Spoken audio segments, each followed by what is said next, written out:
దేవుడు లోకమంతా వెతుకుతూ ఉన్నాడు.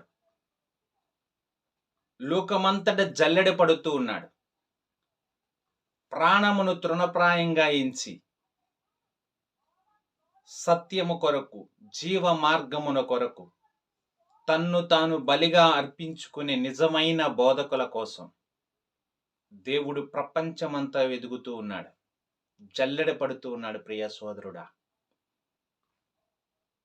ఎందుకు అంటే కడవర కాలపు దినాలలో సంఘములలో ఉజ్జీవం తీసుకురావాలి. సంఘాలలో చచ్చినటువంటి స్థితిలో ఉన్న సంఘాలు, కూలినటువంటి స్థితిలో ఉన్న సంఘాలు, పతనమైన స్థితిలో ఉన్న సంఘాలలో నూతన ఉజ్జీవం తీసుకొచ్చే బోధకులు కావాలి. ఆత్మచేత, పరిశుద్ధ కృపావరాల చేత నింపబడి అద్వితీయంగా మహిమకరంగా దేవుణ్ణి ఆరాధించే సంఘాలు కావాలి. శక్తి కొలది, బలము కొలది సత్యమునకు స్తంభములుగా నిలవబడే సంఘాలు కావాలి. దీనికోసం దేవుడు జల్లెడ పడుతూ ఉన్నాడు. ప్రపంచమంతా కూడా వెతుకుతూ ఉన్నాడు నిజమైన బోధకుల కోసం, నిజమైనటువంటి ఉజ్జీవము తీసుకొచ్చే బోధకుల కోసం. సంఘాలలో ఉన్నటువంటి ప్రతి బలహీనతల్లో నుంచి, ప్రతి విధమైన సమస్యల్లో నుంచి, ఇబ్బందుల్లో నుంచి, ఇరుకులలో నుంచి సంఘాలను నూతన ఉజ్జీవం వైపు నడిపేటువంటి బోధకుల కోసం ఎదురు చూస్తూ ఉన్నాడు. ఈరోజు మహా సభలు ఏర్పాటు చేస్తూ ఉన్నాం. శక్తి కొలది కూటములు ఏర్పాటు చేస్తూ ఉన్నాం. ఎవరిని పిలుస్తున్నాం? ఒక్కసారి ఆలోచన చేయండి.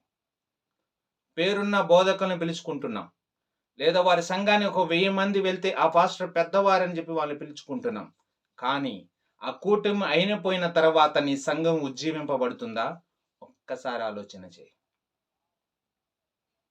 ఒక కూటమి జరిగిన తర్వాత కనీసం ఒక్క ఆత్మైన రక్షణలోనికి వస్తుందా?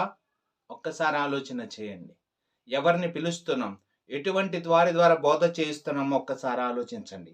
కడవరి కాలంలో ప్రతి సంఘము నూతన ఉజ్జీవాన్ని పొందాలి.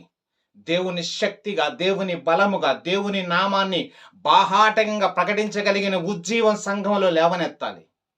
అటువంటి బోధకులను పిలవండి. అటువంటి బోధకుల చేత సువార్త కూటములు ఏర్పాటు చేయండి. జల్లెడ పడుతున్నాడు దేవుడే. మీరు ప్రయత్నం చేయండి. నిజమైన బోధ కావాలి, సత్యమైన బోధ కావాలి, ఉజ్జీవంతో కూడిన బోధ కావాలి. ప్రతి క్రైస్తవుడిలో బలహీనత నుంచి విడిపించగలిగి బలము పొంది క్రీస్తు కొరకు జీవించాలనే ఆలోచన కలగాలి. అలాంటి ఉజ్జీవాన్ని ప్రతి క్రైస్తవ సంఘంలో తీసుకురావడానికి దేవుడు జల్లెడ పడుతున్నారు. మరి మీరు ఒక్కసారి ఆలోచించండి.